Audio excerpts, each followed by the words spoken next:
Chip Leer. Wildside.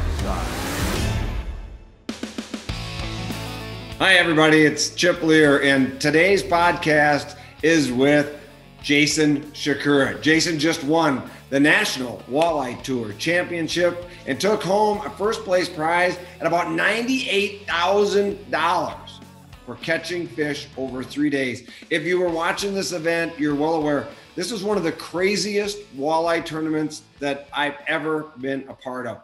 Incredible number of lead changes throughout the 3 days of this event, including a completely, for the first time in National Walleye Tour history, a complete change of the top 10 from one day to the next. It was amazing. And this huge body of water with literally millions of walleyes, the best anglers descended upon Huron, Ohio, and ounces, and sometimes hundreds of ounces, separated the best of the best. Jason did just that. He found himself atop of the heap, one of the most competitive events, if not the most competitive event in 2020 in the world of walleye fishing. And he didn't just do it from luck. This is years of experience talking here. This guy's absolutely amazing. If you look back at his career, MWC World Walleye Champion, Mississippi River in 2000, the 2007 FLW Walleye Tour Mississippi River Champion, 2016 National Walleye Tour Championship Champion, this year being crowned National Walleye Tour Championship Champion, first man in history to ever hold that title twice. But that's not just it. He's been a two-time Angler of the Year, 2007 on the FLW Tour and 2003 in the RCL Tour. Jason Przekurat is an amazing individual, and he's going to share with us in this podcast not only the nuances of his presentation about what he was doing, how he was doing it, how he approaches wavy conditions, how he does his research to determine where to start fishing on Lake Erie, which is quite insightful. But he also is going to show you, and we talk a lot about the mental stamina and the fatigue that takes place over multiple day tournaments, over a year fishing on a tour, and a career of walleye tournament fishing for a living, and what it takes to stay inside the game. It's a great podcast, and I know you're going to enjoy it. But before we do, drop down right now, hit the subscribe button so you don't ever miss another episode of this. This, of course, on whatever platform you're listening. We also ask you to get to chipleer.com, sign up for the newsletter so you never miss any episode or any new information that comes out that we can share with you. Thanks for joining us today, and enjoy a great conversation with one of the world's best walleye fishermen, Jason Przekurat.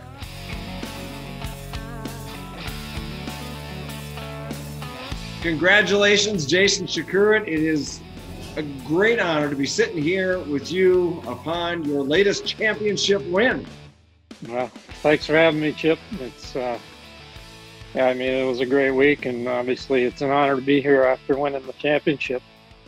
So how does this one feel? I mean, it's, you obviously it's come at a really turbulent time in all of our lives, 2020.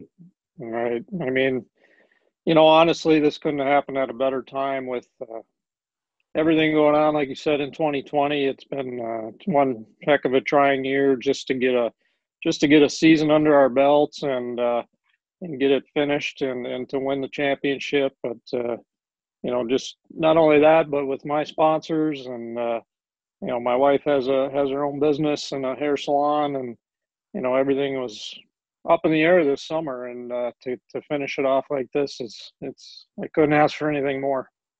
So how hard is that to deal with all of that? I mean, it's got to be great. You get to fish for a living. You get to hit the road, even though your wife needs you. There's things you got to be doing, and you got to hit the road. Then you got to focus on finding fish. Right. It's a lot of stress. It's a lot of turmoil. I mean, you talk about the ups and downs of this year, and I had a decent year fishing wise. Even though I had a lot of responsibility on my shoulders, and and had a couple unfortunate breaks in the middle of the season. I had a couple lost fish that were right at the net that, you know, literally cost me thousands of dollars, and that hurts, you know, during this whole mess we were in this summer. And you know, to go into the championship knowing that I pretty much had to catch some fish just to have a stable off season, and to make things work on the sponsor front again for 2021 is, you know, I give a lot of credit to my wife, because she says every time I fish, she says, you know, you're one of the best out there, do what you do, and don't fish under stress.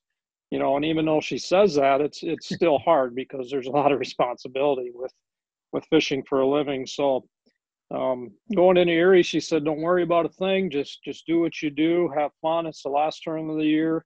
Enjoy it. And wherever it falls, it falls. So I kind of took that approach, you know, right away, first day of practice. And I went there and had fun on Lake Erie. We knew it was going to be fun because there's a lot of fish there. I'm not going to have to worry about catching 5. That's going to be pretty easy. So I did that approach and just kind of went fishing. And, you know, as it would turn out, ended up with a W. Do you fish better when you're having fun? I mean, it's so much easier said than done, right? I mean, just to say, yeah, just forget about everything else. Just go fishing and act like there's nothing going on around you. Right. I mean, it is. It should be fun. That's why we do it, you know. But, you know, when I turned full time in 07, prior to 07, I was fishing really, really good, and the biggest reason was there was no stress on me. I had a full-time job at home. I worked for Gander Mountain with Tom Keenan for a lot of years. And, you know, I always had that stability in my income, so I could just go fish a tournament and see what happens. And I was fishing stress-free. I'd just go have fun, and I was catching them. I was catching them really good, you know. But as soon as you turn full-time, that's a whole nother ballgame. And I don't think people really understand that there's no steady income coming in. It's a whole new employment. So I took a little dip, you know, those first few years when I turned full-time, and it took me a while to adjust, to get used to that, of how to catch fish when times are tough and when you're trying to make a living at it. So you know, I guess I've done a pretty good job of it over the years to adapt to it. And you know, I've learned from a lot of guys that fish full-time, and I've talked to them and got to learn the ways of the business, and you know, it's worked out. So is there, I mean, do you have a process that you go through to clear your mind, so to speak? Or is there, I mean, have you come up with a ritual or a habit or something that helps you do that? It's definitely a mind game for sure. You know, when things are going good, it's easy. You know, it's a feel free, just kind of go out and have fun. But when things aren't going good, that's when it gets a little tougher in the mind game part of it. I mean, I know I can catch walleyes. I know all these systems that we go to. I've been there several times. It's just a matter of getting your mind straight. And for me, there's no real ritual. It's just, you know, kind of take everything you learn from practice and just kind of apply it to the tournament, and then trust yourself. You have to trust yourself. You know, if you want to go fish by yourself in your own pot of fish and know that you can win a tournament doing that, it's easier said than done, but it's a whole mindset, and that's kind of how I approach each tournament. So looking, I know we just put this thing to bed here a few hours ago, it seems like, but how does this stack up? I mean, you're 2-time Angler of the Year, FLW Walleye Tour Angler of the Year, and RCL Walleye Angler of the Year. And then, of course, in terms of tournament wins, you won the MWC World Walleye Championship, the 2007 FLW Walleye Tour on the Mississippi River. And then, of course, 16s Championship. They've put a few dates in there. There's a little aging going on. Just how do you not love that photo there? That's gotta love it. I smile just looking at that. I mean, it's so cool. You know, those two kids right there, they're 21 and 19 right now. It's crazy how fast they grow up. And yeah, it's just insane. And then 16, you win the National Walleye Tour in Mobridge, and then we just win this one. So how does the most recent stack up to all these others? You know, if it's not at the top, it's right there, because The first NWC championship I won was kind of I don't want to say a fluke, but I was young, didn't have any bad habits as far as fishing goes. I was just kind of learning on the fly. We stumbled into a great area on the Mississippi River and ended up winning it. That kind of snowballed into, getting a few sponsors and getting some confidence. And then you win a few Angler of the Years in 03 and 07. At that time, once again, I was still young. I was green behind the ears. I mean, I was not a really accomplished fisherman yet at that point, and then worked my way through some more years. And then 16, when I won the Mobridge tournament for the championship of the NWT, that was the thing I had on my goal list for a long time, was to win a Pro-Am championship. And when I finally did it, it was just like, the relief came off of me. You remember seeing me on stage. It was just like the monkey's off the back. I got it done. And then coming into this year, to be leading it again, to have a chance to be the first one to win two of these, it was pretty surreal, to be honest with you, because going into the tournament, I knew I was going to do pretty decent. I mean, I had a great practice, I had a good game plan going into it. But there's always the luck factor on Lake Erie. You're fishing open water, you're fishing no structure, these fish are suspended. So you don't know if you're going to get a 7-pounder or you're going to get a 3-pounder. You might turn left when you should have turned right, and you miss that big fish. So to actually hoist that trophy after the end of that tournament was it ranks right up there. I mean, it's right up there with 2016 when I won that first Pro-Am championship, and to do it again and be on a really small list of anglers that have done it. I'm super happy. Well, it's really exciting to stand there and be a part of this in your professional career and witness firsthand what you overcome. And there's something about you and the way you carry yourself as a pro angler that really distinguishes you from the rest of the field. And I want to come back to that at some point here, because it's really astonishing how you got this innate ability to really kind of, and I don't know if we've got that I took a quick little video of you guys going out on that final day, but you had a calmness and a coolness about you that was really, really amazing to me. Cause look at me. I'm a bag of emotion. Right? Yeah. That's what I do. Yeah. I love all the hype and everything that goes along with these. And I find myself getting all caught up in the emotion of it all, when I know for a fact that that's exactly opposite of the tools necessary to win championships. Yeah, it is kind of true. I mean, it's, on my end of the business, it's kind of, you almost have to carry an even keel because there's so many ups and downs in this sport. It's ridiculous. And I don't know, I'd probably say that's because my blood pressure is so low that I don't get those super highs and super lows. And my wife's probably mad at me because my blood pressure is lower than hers.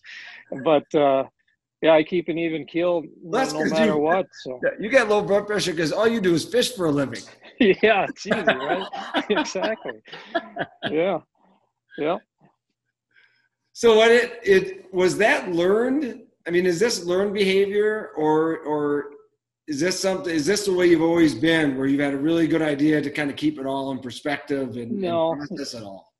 It's the way I've always been, Chip. I've never been the super hype guy, and get all fired up about things. And it was brought on an early age. I mean, number one, I'm the youngest of 5 in our family, and youngest by a long ways, like 7 years. So, the young one always gets, picked on a little bit and thrown in the deep end and say swim kind of deal. But, I was in sports my whole career. I played in state championship games. I've won state championships. I've competed in a lot of different sports, and to do well at it, you need to just keep an even keel and keep your mind focused and make it happen. So it was kind of bred into me. That's the way my whole family is, and that's the way I kind of carry myself. And well, it's a real attribute. I mean, I'm the youngest of 5 too, but I ended up completely different. I don't know if maybe they held me by my feet with my head in the toilet too many times, or Sure. dangled me over the second floor staircase and told me they were going to drop me. Yep. If I wanted to eat dinner, I had to run around the block, but that was a whole nother story. But I mean, it's really key. If you look at at people that really excel in sport, whether it's fishing or a ball sport or whatever, they've got a wonderful ability to kind of assess the situation, especially if something goes wrong, right? Assess the situation, quickly acknowledge it, learn from it, discard it, and move on, right? Where you watch and just some of the greatest bass anglers like Van Dam and other tournament anglers, and Springle, your good friend, does this in walleye fishing. He's really good at it when I've watched him under pressure. Just if things, you just take it as it comes, it happens, you don't lose it. And there's so many of us that just kind of ride on every fish and every little, you know, you go to these weigh-ins. How many times do you hear, and they get all worked up because of the one fish that got away next to the boat? Well, it's fishing, right? This is going to be part of the process. Yeah, I mean, you have to be that way. You're going to have your highs and lows. You're going to lose fish. I've lost, I don't know how many hundreds of fish over the years competitive walleye fishing, and you're also going to catch some that you probably wouldn't expect to catch. So it all evens itself out. And, you know, like this year, I said I had a couple fish that, you know, cost me thousands of dollars right at the net, but was I upset? Of course I was right away, but what are you going to do about it? If fish is gone, you need to keep fishing and catch the next one. So, you know, that's just the whole mindset of competitive walleye fishing. I don't think a lot of people understand what goes into that, and to keep an even keel so you can perform day in and day out and be consistent and you know, accumulate the titles that I've accumulated over the years. It's, you know, it's something that can't be really taught. It's in your mind. It's what you have to go through, and either you have it or you don't. And you know, and talking about Springle, I noticed right away early in his career, and I've known him for quite a few years now, even before he started winning all these titles. And I could tell within the first 2 weeks of meeting him that, you know, he has it. He knows what he needs to do. He has the mindset. He has the abilities. And I helped him out, you know, with a few small sponsorships early on in his career just to get his feet wet. And I told these companies, I said, this is a guy you're going to want to watch. He is going to do it, and he is the next great fisherman. And it didn't take long. It was within the first tournament or two after I helped him out that he just took off and started winning and never looked back. So yeah, it's neat to travel with Corey and room with him, you know, because we're kind of the same, but we're 20 years apart in age. So it's, you know, I see a lot of myself in him, you know, when I was his age. Over my career being associated with professional walleye tournament fishing, people, you know, I answered this question the same as a lot of people answered for my first few many years is, you know, why do the same group of people always end up towards the top? What makes the same group of people always end up at the top?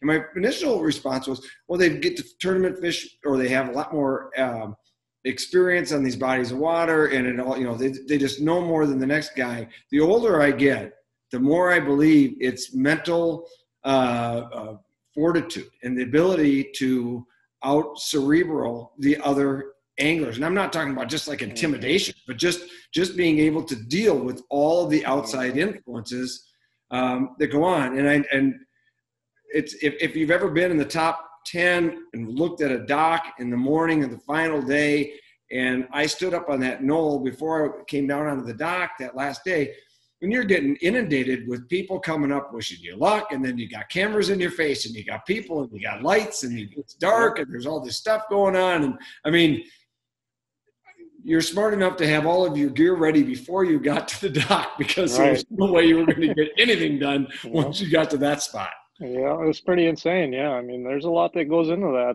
You know, you got to prepare, you know, before you get to that point. And, getting everything ready the night before, and people don't see that behind the scenes either, is, we have to get all of our co-angler stuff ready as well. It's just, it's not just ours. It's not that way in the bass world. The bass guys get their own stuff ready, and they're in control of their own. We got to do our work and the co-anglers' work at the same time and get the boat prepared for them. And then we got to teach them what we're going to be doing that day before we even take off. So they got a really good idea of what to expect. And I try and coach my co-anglers, before we take off that morning, everything we're going to be doing, how I want fish netted, how I want fish reeled in. I mean, just you name it. I go through the whole gamut. I'm trying to train them as much as I can before we hit the water. So when they get out there, they're comfortable. And then, we try and get 5 good ones. So we go to Lake Erie, biggest body of water we fish all year long. And going into this, everybody's talking about how tight of a race this is going to be. And it's all going to come down to ounces, blah, blah, blah. And maybe you're like me, but I'm kind of thinking this, but I'm thinking, well, there's going to be a number of bigger fish caught that's going to kind of separate the field. And it doesn't really happen. I mean, there really wasn't. I mean, outside of Parsons catching a 9-pounder, right, and a few other better fish, there weren't tankers by any means. Right. And I mean, just outside of that top 10, I'm sitting there looking at that the other day. What is it? There was like a quarter pound. Poor Nick Schertz got left out of the top 10 by 3 100ths of a pound. Drop of water. Yeah, exactly. So I think Courts and Shimoda were in that same quarter pound. All those guys are right on the bubble, right? Didn't quite get in, but were right there and had fished well enough essentially to make that top 10. So you get there. Let's run through your program here a little bit about what did you see and expectations when you first started pre-fishing? Sure. How long before the event did you get there, and what did you run into? Well, got there a little bit early, ahead of schedule. We got there the Sunday before the tournament started. The only reason we did that was just because we knew we were going to have a blow day or two mixed in there, so we wouldn't feel guilty if we sat on shore during a real windy day. And it is just a massive body of water. You do need a couple extra days of practice, so we got there early. The first thing I wanted to kind of find out was how far those big fish were to the east, those 7+ pound fish. And in that system, the first fish to go east in the spring are the biggest ones, and then they're the last ones to return in the fall. So I needed to kind of find out how far east those fish were. And, after spending a few days practicing out east, and Corey went out east, and we kind of looked at it and said, the fish we want to target aren't accessible. They're 100 miles away. They're in one state over, and some of them are 2 states over. So when does that ever stop you before? Well, I know. That was the whole season. We had long runs and some brutal runs, but we eliminated that right away. We said, there's no way we're going to get to those bigger fish. Let's not even bother with them. So then step 2 was, let's look for the fish that are around here and where are the biggest schools, and then what size fish are we catching. We kind of want to document everything so you know what you're dealing with. If we're catching 20 fish and one of them is over 5 pounds, you kind of need to know that. I said out there that if I'm on a school of 100 fish, how many of them are good ones, over 5 pounds?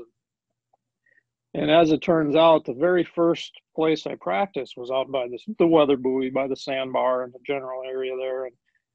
And I started catching a lot of numbers of fish there. We were going through quite a few fish a day. And out of about 25 fish, I would get 3 of them that would be at that 5 pound range or bigger. So I was kind of playing them numbers. And then as the week progressed, I was trying to keep track of how many big schools I was fishing, and then how many fish was I catching in those schools, because I wanted to turn this into a numbers game. I wanted to catch as many fish as possible during a day.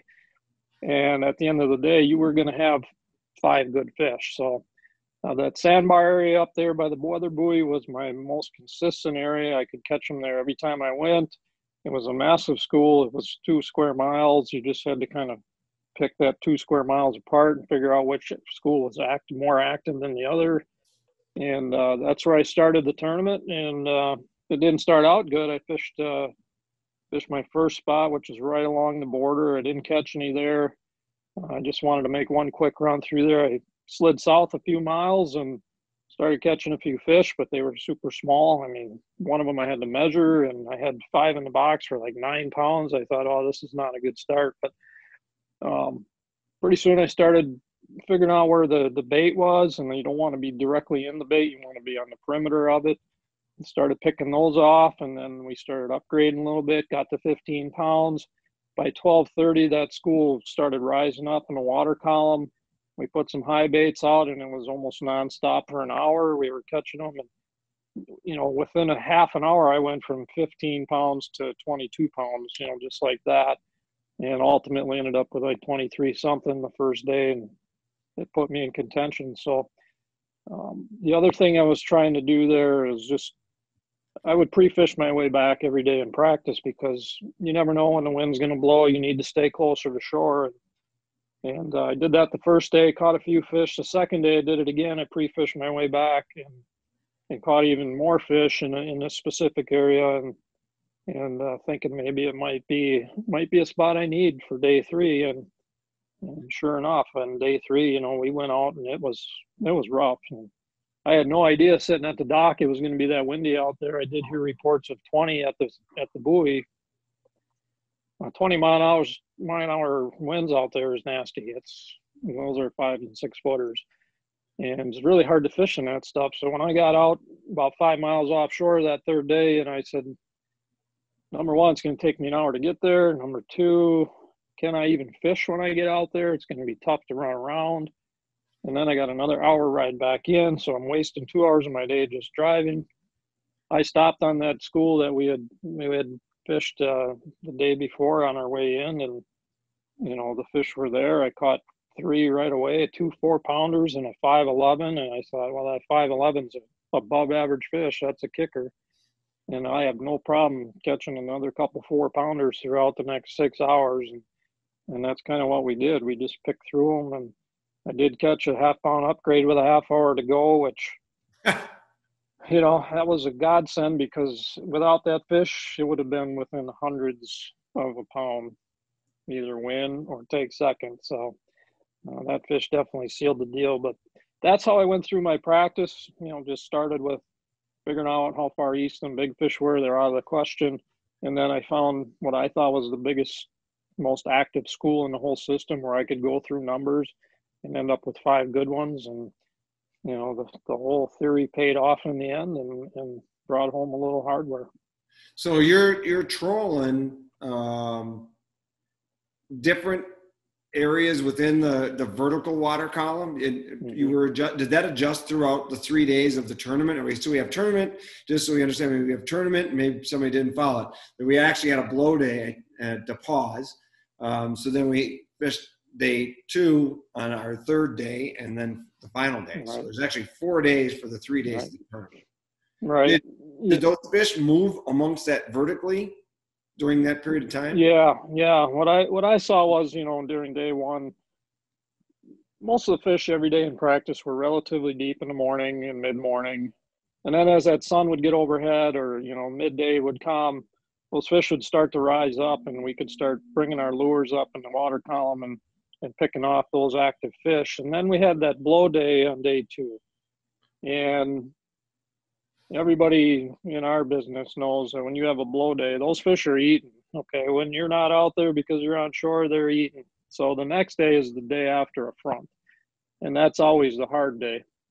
And then the hardest day is the second day after a front, and not a lot of people really understand that. But going out day 2 after that blow day, I knew it was going to be tough, and the odds of those fish coming up in the water column after that front was almost 0. And we knew that going in. And it's usually, my theory is, the day after the front is to fish low and slow, no matter what time of year it is, summer, fall, spring, it doesn't matter. And I started out fishing a little bit deeper on day 2, just because that front was now done and through. And sure enough, bang, bang, catch a couple nice ones on my deeper sets, and then catch a 7.5. I think that was my 3rd or 4th fish on my first pass, and just upgraded throughout the day. And it was the perfect scenario. I mean, I caught the kicker, I got fish to go with it. My philosophy was right. Keep everything low and slow, and and you know, that was the rest is history. So what are we trolling? Yeah, trolling crankbaits. I was trolling all kinds of different cranks. You know, the Bandit is the big bait out there that everybody likes to troll. We did pull some flicker minnows, pulled some salmons, pulled some husky jerks, a little bit of everything. But for me, the Bandit was number one.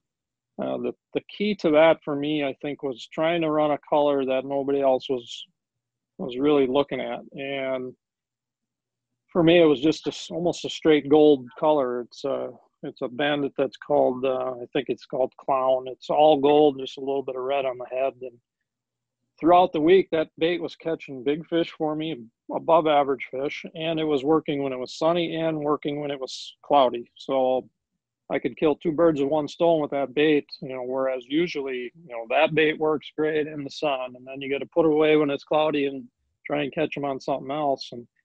And everybody out there runs all the special fancy colors and the bright purples and pinks and chartreuse and white and all the custom stuff. And I'm pretty simple when it comes to colors. I honestly don't run a lot of custom baits. I run a lot of stock colors. And I think a lot of people forget about stock colors because there's all this fancy stuff out there. And it's true. You look in guys' boats when they're driving by, and it's all custom stuff. And honestly, you don't need custom. Those fish aren't seeing the stock colors as much as they used to, and they still work. Trust me. Well, that's apparent. So, is there a action is the key triggering factor for all of these baits, right? And really, what separates the baits is their size and their shape and how they move when you pull them. Some wobble, some wiggle, some some quick, some roll. Was there something in that Bandit, or was there something for each one of the ones that you were pulling that you were trying to target for different scenarios? No, not necessarily. I just, for me, there's cold water baits, and then there's what I call semi-warm water baits. And cold water baits, spring and late fall, and we're not into late fall yet. The water temps were still in the low 60s when we were out there, so that's not even cold. Cold water baits are the ones that do very little in the water. Your husky jerks, your P10s, that kind of stuff. They're very slow actions, and that wasn't the time of year to be using them for me. And that Bandit's got kind of an intermediate role. It's not a reef runner type action, where reef runners they've got a lot of wobble to them. Bandit's kind of that hybrid in the middle, and that it just worked. That's the bait it's no secret out there. People have been catching fish on them the last couple of years, and it's the one that worked for me. But so how long are you trolling a bait style? And maybe it's a style color difference, but you're out on Lake Erie. There's I was fortunate enough to get out there ahead of time and pre-fish. I was unfortunate enough to do it during some of the wavier days. Fun, right? Oh yeah, that was. I love eating breakfast twice, but yeah. Anyway, how long are you running something before you? Because I mean, when you're driving along, you're going over endless fish. It's nonstop fish, which for the vast majority of it, I believe, are walleyes, and I think everybody else believes that. So how long are you giving something a shot before you say, you know what, this action's off, or maybe I got to switch colors, or how do you set all that up?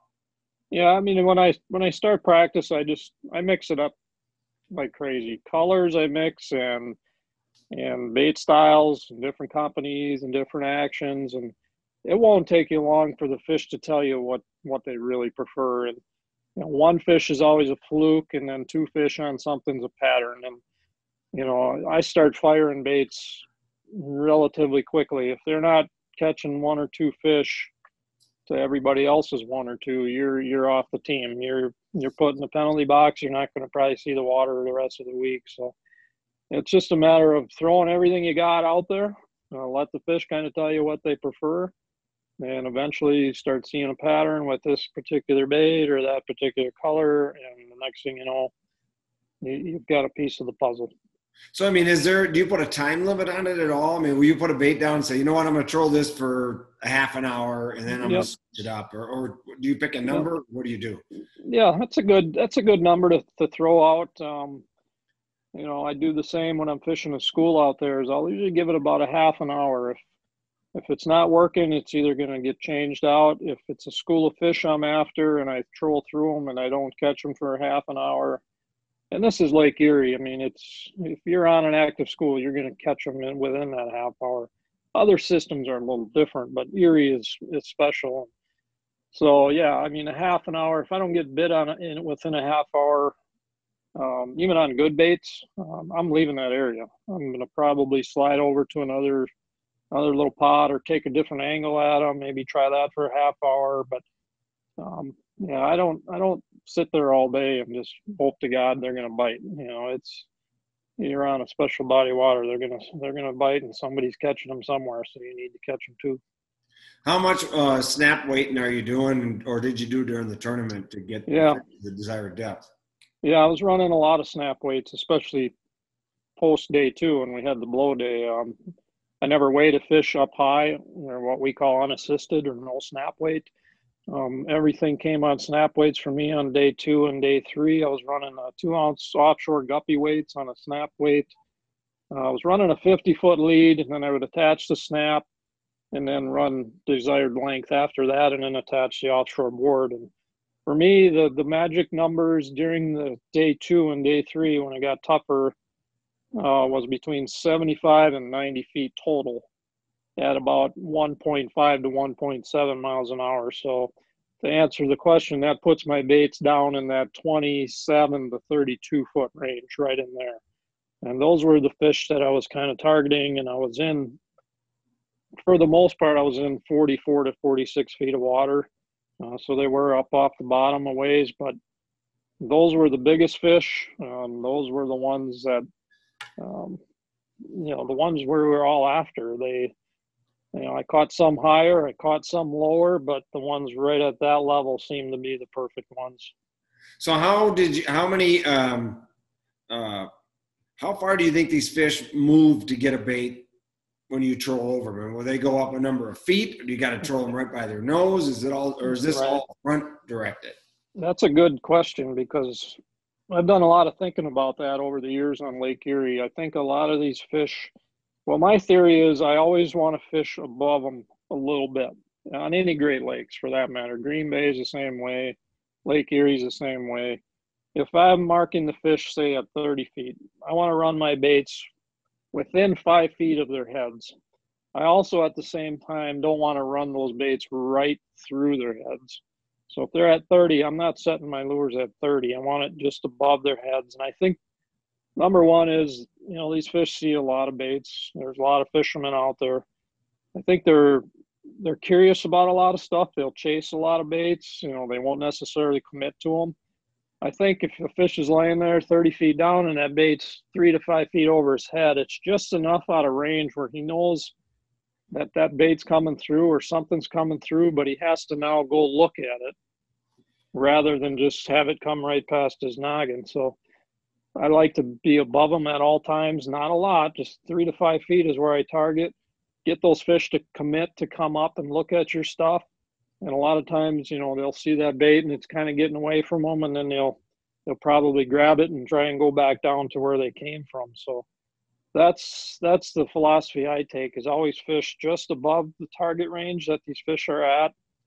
And then the other thing, you know, obviously that I've talked about in this tournament before was that we were doing a lot of erratic turns and trying to make those baits change directions or change speeds a lot, and to trigger more bites than the guys that were around me. I mean, I had 18 boats around me on day 1. You know, how am I going to catch more than the other 17 guys? So that's something you got to think about when you're out there, and just constantly turning that boat real erratic, stalling the board on this side, speeding it up on that side, speeding the boat up, slowing it down, killing it. The baits were changing directions, going up and down, and it just triggers a lot more bites. So that's my philosophy on how I treated it out there. So is surging, you know, when you're going with the waves and you're thrusting forward as the swell comes through, is that good or bad?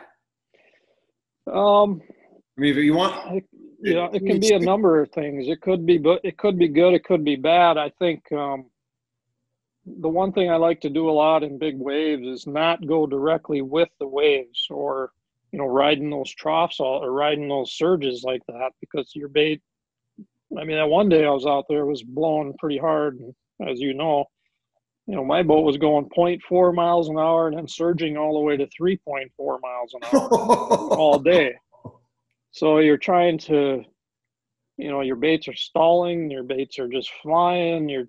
And what I like to do in situations like that is actually take the boat and troll across the waves, or ride the troughs.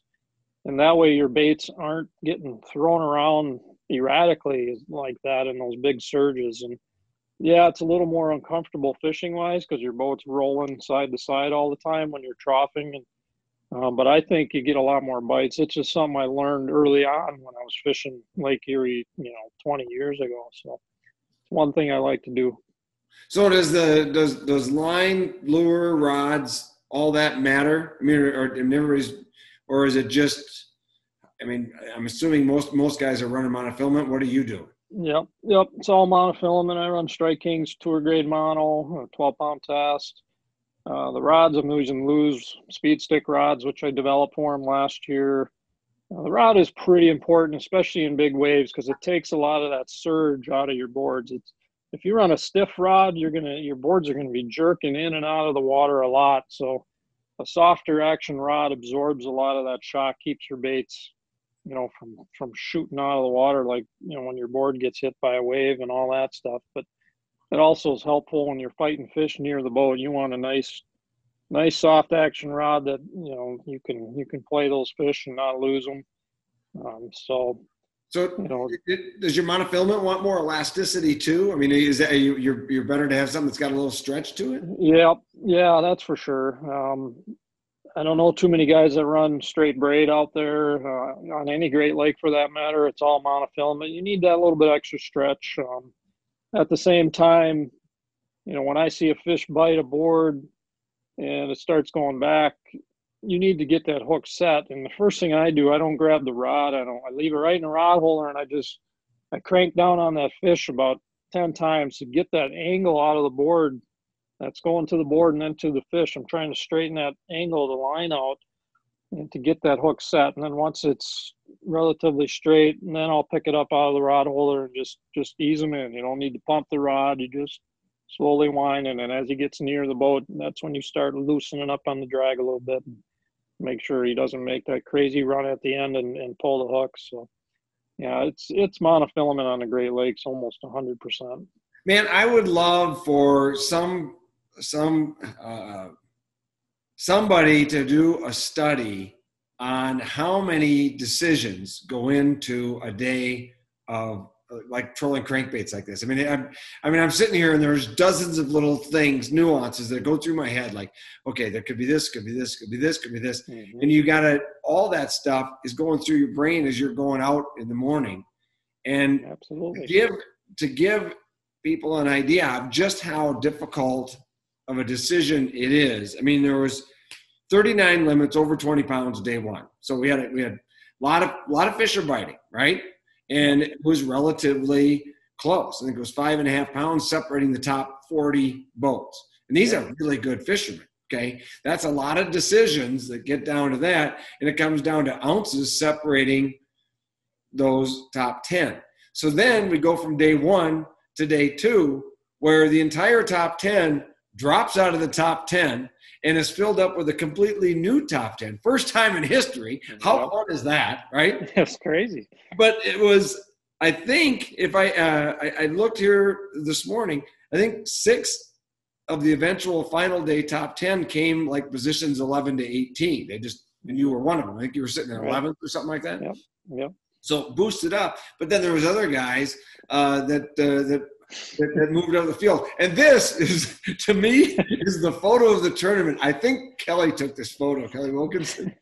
I don't know. I stole it from the internet. But I love these guys. that's your top 4 anglers from day number 1 watching the day 2 weigh-in. Mm-hmm. Yep. We've all felt like that, right? Yep, been there before, and I actually had breakfast with all 4 of them guys on our blow day, and Chase and I had a little side bet on the tournament, of course, because we always do, and I said, so what's going to happen to your massive school of fish after this blow day? And he said, nothing. The school is so big. He goes, they're not going anywhere. And I said, okay, I wish you the best of luck. And as it turns out, you know, that school they were on just completely flat out disappeared or weren't biting. He said he never hardly marked anything. So Oh, I know. Those fish just flat out disappeared. But, you know, like you were talking about a bit ago about all the different things that can go through your head while trolling out on the Great Lakes like Erie. The one thing we didn't even talk about was the currents out there, and it's just another variable you got to throw in there. And if you don't know how to read currents or fish different currents and which directions are better and which ones are worse, that's just from years on the water of understanding that. But my theory on currents of the Great Lakes is that obviously it moves fish around, it moves dirty water around, it moves clear water around. That's all part of it. But when it comes to fishing currents, I've had decent luck fishing with the current. I've had not so good luck fishing into the current. I've had my best success trolling across the current, and this is with cranks or spinners or anything. It's you treat current on the Great Lakes just like you would on a river system. It's no different. It's just on a much larger scale. And you know, I've just learned through the years that, you know, hey, let's say you're trolling 1.5 miles an hour out there on day 1, and all of a sudden day 2 you're trolling 1.5 again, but now you're going with the current. Well, if you don't realize that you're going with the current, your baits are only moving at probably 0.7 because you're going with the current. And just the opposite is true. If you're now trolling into the current at 1.5 day 1, and you get there and it's coming at you on day 2 and you troll the same speed, your baits actions are now probably going 2.0. So to understand just that little nuance of the Great Lakes currents and how you want to troll them and what your baits are doing compared to the day before, it's just another deal that you have to think about. Are these currents in geographically, I mean, they in the same coordinates from day to day, year to year, or does this adjust and change with weather and wind? Changes every day, changes throughout the day. And first thing I do every day of the tournament is go on the Great Lakes current website, and you can actually pull up a map of all the Great Lakes, and it shows which direction the current is flowing for the area you're fishing. And if you're not following that, you're probably missing the boat, because it's important everywhere, no matter if you're on Green Bay or Lake Erie or Saginaw Bay or Sault Ste. Marie. It's all current related. I'll make sure that I put a link in the show notes there for that information, because that is, it's pretty vital. What is there any other electronic data sources that you're relying on besides, like, I don't know if you're using Wind Finder app or some other similar type of app that tells you wind directions? Yeah, I mean, I used probably 3 different wind apps for wind conditions for the day. Kind of take the average of all of them. One is never right. So you kind of average them out. The other thing is the aerial photographs off of Coast Watch, and you can put that link up too for that. If there's no clouds, you can get aerial or a satellite image of the system you're fishing, and you can kind of see where the dirty water was. I think their pictures are taken every 4 hours throughout the day, so you can kind of see where the clear water is moving and where the dirty water is going, and kind of get a gauge of, you know, what your stuff's going to look like when you get out there the next day. So in terms of where you're sitting now as a tournament angler here, what do you think's your greatest strength, or what do you think? Do you have strengths and weaknesses, and do you analyze all that type of stuff? I mean, do you come out of every tournament and look at that? Yeah, I mean, early on in my career, I was not a good lead core troller. And there was days where I just specifically would just take lead core with me in the boat and leave everything else behind and just concentrate on trying to figure out how to pull lead core. You know, it took me a little while, but I kind of figured that out. I was always a jig fisherman growing up on a shallow river. We pitched jigs for walleyes all the time. But I just wanted to be versatile. I think that's the key to becoming a really successful angler and a really, you know, to have a long career in this business, you need to be good at everything. You got to be able to go to Lake Erie. You got to turn around and go to Red Wing, Minnesota and catch fish. Then you're going to drive to Lake Skakawea and fish a huge reservoir. You need to know how to do it all. And, you know, I would say, you know, there was a few things I wasn't very good at. Probably lead core was number one that I needed to learn to use, and I got pretty good at that. Probably bottom bouncers. We never pull bottom bouncers in Wisconsin, so it took me a few years to get used to doing that and figuring out the right way to do that. So, you know, I've just figured it out, and over the years, and try and be good at everything. That's the only way you're going to make it in this business. So I kind of tip my hat on that as just being really versatile and being able to catch them anywhere.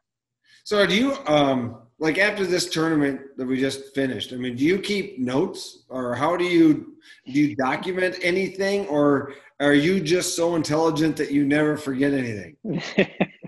I do have a pretty good memory. I'm not going to lie. I can remember a lot of small details from years ago. And when I first started out, you know, in the early 2000s, I kept notes on everything. I mean, every fish, every coordinate, every wind condition, I still have the notebooks, and I kept those for probably 5 years of all those different scenarios and post-tournament wrap-ups. You know, what did the guys catch them on? What were they doing different and everything, all that stuff. And after doing that for probably 5 years and trying to use that information down the road in other tournaments, not one time did I ever use that to my advantage. Not once. And I'm like, well, why am I doing all this work when I'm not even using it, you know? And it's because it changes constantly. We could go to Lake Erie every year, the same week, and it's probably never going to be one in the same spot twice using the same baits. It changes every year, no matter where we go. So I still have all those notebooks. They're in the garage, packed away in a Ziploc bag. Do I use them? No, not at all. But the real lesson here from events, and at least the way I take away from it, is what's the current presentation preferences, right? So, I mean, how are things getting presented now that they weren't being presented in the past, and where is that trend going? And a perfect example is where we've been in glide baits, right? They were fished forever and ever and ever. This is how you fish them. Suddenly somebody picked one up and cast them, and oh my word, it caught fish. And then now it's continuing to evolve, right? Yep. Changes year to year. You know, there's something out there right now I'm sure somebody else is using that I haven't even heard about. But, you know, I stopped using all that old information because it kind of clogs you up. You don't want to be fishing in the past. You want to be fishing in the future. And you want to be that guy that figures something out first and has a little secret for a year or two and can make some money doing it. I don't even really transfer waypoints from year to year. I store them in my computer. So I do have a backup of them. You know, if there's a small rock pile somewhere, I'll keep that waypoint handy. But, you know, I went to Lake Erie this year and I had no waypoints on my screen. I just want to start with a blank slate, and I want to go out there and I want to figure out what's going on right now. I want to be on the leading edge of a movement of fish. I don't want to be on the tailing edge of fish migrating away from me. So that just staying on top of that stuff that's how I do it all over. I start at a system with no waypoints and I go find the freshest fish. Is that why it's so hard to fish home water? I do believe so. Right? Home water is tough. I mean, that was no surprise that the Lake Erie boys didn't do good here at this event. And well, they didn't do terrible. They're not that far out. No, but there was none of them in the top 10, which was just astonishing. Right. The first day, and then nobody makes it to the top 10. It's crazy. Right. It's crazy. Because 7 we come Wisconsin. in there, 7 from Wisconsin, and we come in there with an open mindset. We haven't been there in a couple of years or whatever it's been, and these guys have been fishing there how long, and they're trying to probably fish stuff that was working a week or two ago, and they're trying to hold on to that while we're looking for fresh stuff that we have no concept of what's really going on there. We just go out and we start fishing and we start following them around and follow the migration and try and be on the leading edge. And that's why home water is tough. Guys from Wisconsin, they got an open mind about everything but an NFL quarterback. Then it doesn't seem to waver much. He didn't do so good last week. No, but hey, cut the man some slack, would you? Yeah, he's pretty good. No doubt. He's pretty good. So have you ever been in we're talking about not having memories and all that.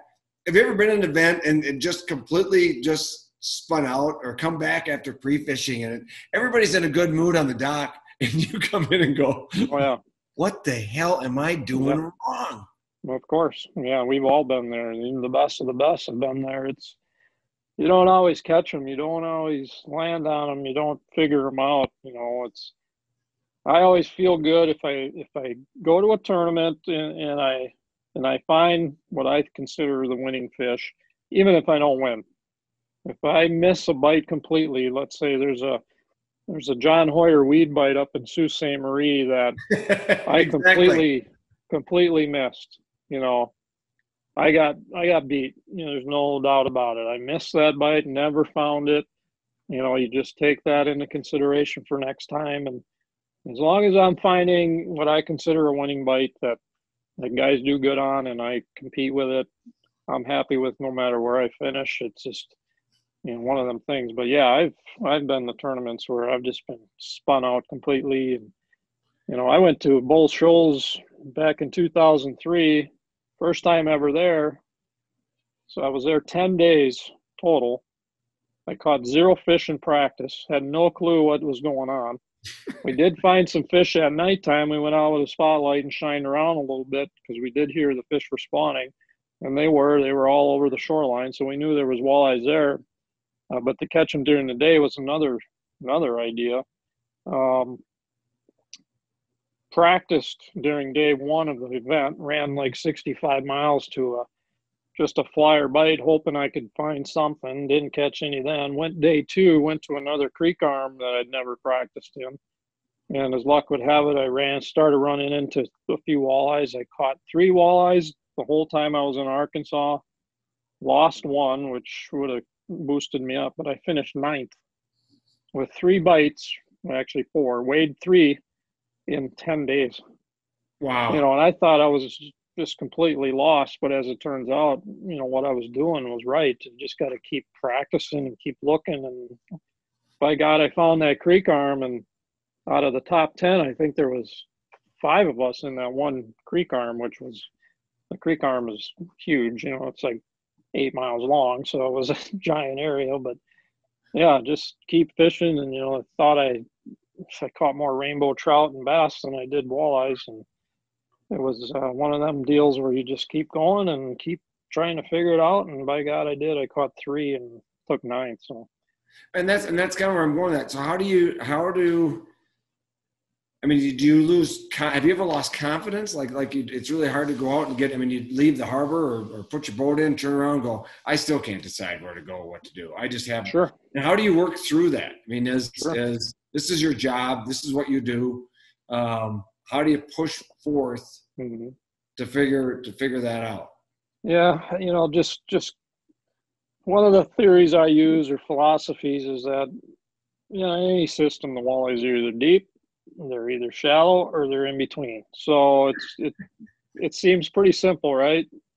So if you're spending a lot of time shallow and you're not catching them, well, you need to spend some time deep. If you're not catching them there, you need to spend some time in the midsection, and eventually you're going to start putting a pattern together. And we always want to think that we know what's going on and we got them figured out, and we keep trying to force the issue. They should be here. They should be in 10 feet of water. They should be eating this. And then 3 days into it, you're like, man, I've caught 2 fish in 3 days and it's not working. And well, it's time to change. Throw everything out that you think was going to work and start looking deep. And if they're not deep, start working in the middle, and just don't be stubborn. Just keep an open mind and keep looking. Very good.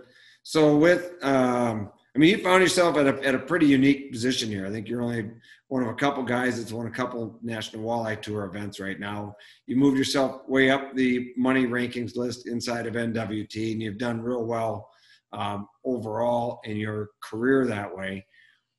From as much time as you're spending in tournament fishing, what's your take on where we're at now? If you want to touch on where we've been or where we're going, but where do you see our sport at the moment?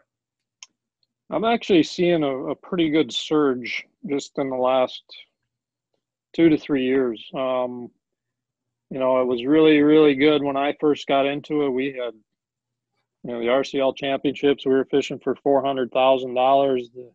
The fields were crazy big. We had 200 boat fields consistently. There was a huge influx of walleye anglers. And, I was looking back in 2003 when I won Angler of the Year, there was an average of 187 boats per event that season. And that was when it was really, really taking off. And then it started to dip, in the 2007, 8, and then we had that recession, and it took a big hit across the board, and we lost some numbers, and the tournament fields were kind of in. But just in the last 2-3 years, I go to these rules meetings and I look around and I'm like, man, there's so many new faces here. I don't even know half of these guys. And, obviously I'm going to get to know them over the years. And all of a sudden, hey, that guy's got 2 top 10s and, he's 30 years old from South Dakota. And this guy over here is 25 years old and he's winning tournaments. And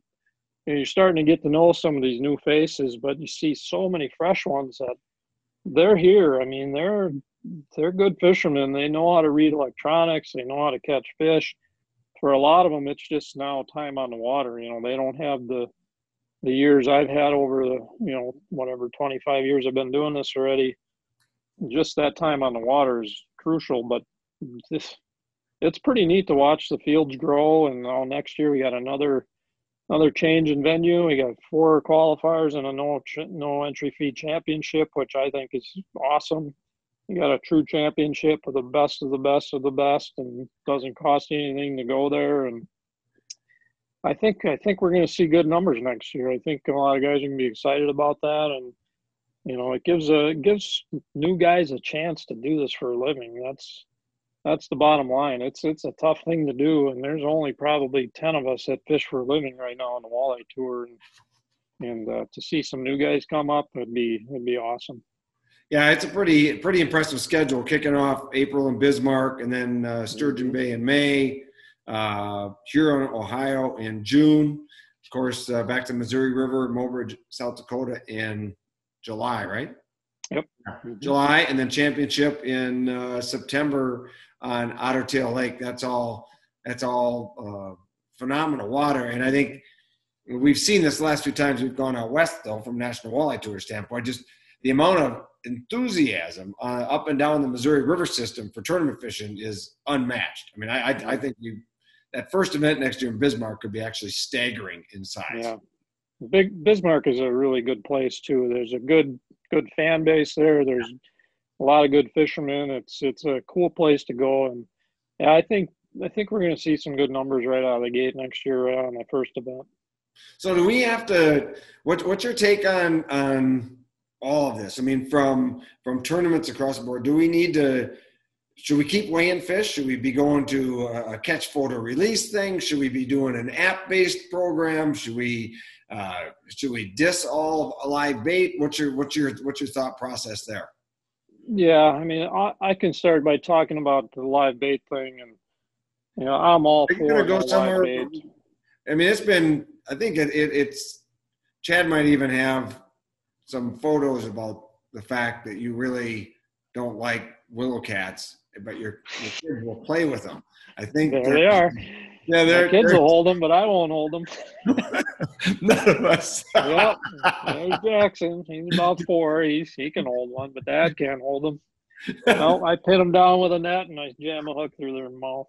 I hate those things. But yeah, to answer your question about live bait, I've fished 3 or 4 events in my career with no live, specifically artificial only, and it's a super fun way to fish the event because it changes your whole mindset, and then everybody always catches them with no live bait no matter what. So I'm all for that. Nobody's ever been sponsored by a live bait company, so it doesn't really help the industry at all if you're just using chubs or willow cats. So artificial only is something I think even one event a year would be cool, but all of them would be perfect. When it comes to letting fish go or catch, record, release, like I'm a board member of the AIM Walleye Circuit. It was something we designed years ago for that particular tour, and it works great. It's a lot of work behind the scenes that people don't understand, of making sure all those pictures are right, and if they're not, you're going to get penalized. And it's an easy process to do in the boat. It's a lot of work for the people behind the scenes after everybody comes in. That's the hard part.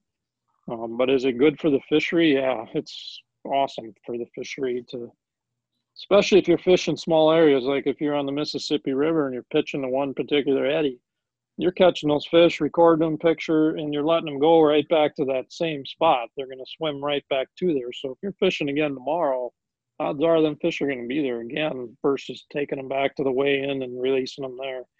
So, it's a subject that's been talked about a lot. Do we keep 5 fish and bring them to weigh-in, or do we have some kind of catch and release type format? Obviously, it's better for the fisheries. It's better for tournament angling to let them go right there after you catch them. But to get everything done right behind the scenes is the hard part. It's not as easy as people think. No, and there's variables, right? And if you have the pro-am and they're actually, and how do you keep the playing field level? I think one of the reasons we continue to weigh fish is that it's right. There's no question, right? Fish come to scale, you weigh them, that's the weight. There's no discrepancy about how the photo was taken, or if you're weighing it in a wave, or what took place. And that's we got to evolve. I'm with you 100%. I think the industry's changing and our perspective is changing, and people's view on how we protect resources is it's a big deal. And that's the bottom line. Fragile fish. Yes. They don't like warm water. They don't like riding in the live well when it's 90 degrees, 3-footers, and talking about weighing fish, I weighed everyone at Lake Erie, and to weigh a fish in the waves is pretty hard to do. It's constantly fluctuating, and it's going up and down 3 ounces at a time, and you're just waiting for that perfect time when it stops so you get a good weight on it. And to do that in a tournament fairly, you can't. It's just you can't do it that way. So unless they'll come up with scales everything's improving all the time. So we got to come up with it's just like the scale that we have on stage, or they call it, we've always referred to it as the chicken scale or whatever it is. It's taking literally hundreds of measurements a second, and it takes a while. You stood there, watched it. It is all that's bouncing and going up and down. It's accumulating all that information and finding that middle area that is the actual real weight. And if you take that same bag and you reweigh it, it's amazingly accurate. And that's but those are really expensive scales. Yeah. Oh, I know. So interesting stuff there. I don't know where it's all going to go. I think it's fun to watch it and see it evolve. Yeah, the future is unknown on that end of it. For the fisheries, catch and release is the best way to do it. But until we get the technology figured out to do it correctly and fairly, it'll take some time. What's next for Jason? I've got quite a bit of stuff here right now this week, both with the, after winning the championship, the phone's ringing a lot and trying to do a lot of these things. And then I've got several sponsorship contracts to take care of yet for this season. I'm still looking for Still trying to make a decision on a motor deal. I was with Evinrude for 21 years, and of course they stopped production of E-Tech and G2 this last year during COVID, and that one hurt a lot. You know, that was a company that they're the reason I committed full time to this business in '07. They allowed me to do it, and to do it, you know, that meant a lot to me at that time. And to see them go away, it's not good for me, and it's not good for the industry. It's just, there's nothing good that comes from it. And so I'm in the middle of contract talks right now to see which motor company I'm going to end up with, and trying to get a few more of those contracts done. I'm also a part of the Next Bite TV crew now. I committed with those guys a few months ago. There's 6 of us that are going to be part of the TV show going forward. There's myself and Corey Springle, John Hoyer, Tommy Kimos, Chase Parsons, and Gary Parsons. We're all going to be hosts of the Next Bite TV, and responsible for 2 or 3 shows a year. And we're going to change up the format on that show too. We're going to do some more of a head-to-head format, and where guys like me will be competing against Corey or John or Kimos or one of them, and kind of show people how we break down water and what we're doing to catch them. And then we're going to fish head-to-head and get some bragging rights going. So that's going to be fun. And then, of course, fishing the National Walleye Tour again for next year, and can't wait for that. So there's going to be, you know, the off-season shows that I'm usually really committed to, doing seminars and consumer shows and working the booths. That's all up in the air right now with this COVID, and you know, we don't even know how many consumer shows will be out there this year. So that's going to be kind of a gray area moving forward. But so what there's is always something to do. Tell me more about the Next Bite. It sounds really intriguing. The format change. So are you going to go to like bodies of water and pick it apart like you were going there to fish a tournament, and you're going to have independent cameras in each boat, and then Yep, that's exactly what we're going to do. We're in the process of filming shows right now for 2021. Those will primarily stay the same as you've seen in the past with the Next Bite, but starting next summer we'll be filming 2022, and then the format will change completely. Yeah, we're going to go to bodies of water. We'll have, you know, 2 boats out there with two hosts, 2 cameras, and we're kind of on our own during the search mode, if you want to say. We're going to be teaching people what we're looking for, what we're trying to see on our graphs, how we're catching those fish, what we're going to use, and then we're going to go head to head against each other, and you know, best 5 fish scenario kind of deal. Obviously, we're not going to really weigh them in. We're just going to kind of weigh them in the boat and release them right away, but just kind of give people an idea of, you know, it's almost like a tournament per se of how we break down water, how we catch them, and then show the head-to-head part of it at the end. So I'd weigh your fish last. It's always good if you weigh my fish last, Chip. Works out good for me. But it's always good to know what you need. That's where I'm going. That's true. That is a good point. Yeah. I love that idea. I think that's really cool. That's a really it's really enlightening. I mean, I love Lake Commandos. Steve Benaz, good friend of mine, and I love the way he breaks apart a body of water and helps you figure out how to do that. Doing that, taking it this way, it's a because I look at it as really educational, and the fact that conditions on every, like what you were talking about tournaments earlier, they're different week to week, day to day. All the time. I never understood. And maybe it's because I'm the one that's asking the questions on stage, but not telling me what's going on. It really is frustrating sometimes. Sure. It's not going to. Tomorrow's a new day. It's all going to be different, right? It just, and the chance, especially when you're on a final day interview, right?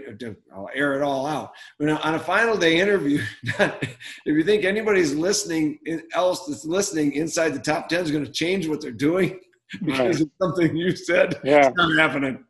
Yeah, I mean, I've never had a problem spilling the beans, you know, with what I was doing during a tournament, especially if I won. I mean, people are listening and watching so they can learn how to catch more walleyes. And, you know, to do it on a TV show like we're going to do, you know, I probably don't analyze stuff the same as Tommy Kimos or John Hoyer, and to see the people can see me and my thought process, and then they can see Hoyer's process at the same time. You know, it'll really open their eyes to what we're thinking and doing when we're out on the water. And, you know, we're not all the same. We all end up usually in the same areas, you know, as far as a finish goes, but our process and our thoughts are different. Well, great job. Well, thanks for joining us once again. Congratulations on the 2020 championship win. That is awesome. The first National Walleye Tour angler ever to be crowned 2 champions. That's a big deal. You gotta go to sleep feeling pretty good about that. Yeah, feeling pretty good right now. Not gonna lie, Chip. It's a pretty awesome feeling. Appreciate that. And yeah, thanks for having me on your podcast. It was a lot of fun. All right, man. Have a great day, and we will see you down the road. All right. Thanks, man. Thanks for joining us today on the Jason Przekurat insight of his National Walleye Tour Championship win. It is pretty insightful. I know you got to agree with that. Lots of information came from this. Look to the show notes at chipleer.com for the information that Jason put forth on how he utilizes digital information to help plan his day on Great Lakes or any larger body of water for that matter. So that's all going to be at the chipleer.com. But before you take off, drop down, hit the subscribe button right now. We encourage you. Every follower we get is really important to keeping this content coming on a timely basis. So please drop down and subscribe, and get over to chipleer.com and register with us so we can send you an email so you know what podcasts are coming, what was just released, everything that's going on in our Wildside world. We really appreciate you joining us here today and the time that we spent with Jason Przekurat. As we turn this off, sit by yourself for just a second, soak it all in, and think about the information that Jason provided and how it may apply to you. How can you become a better walleye fisherman or a better tournament fisherman in general from some of the tools that Jason provided here today? Until then, be your best.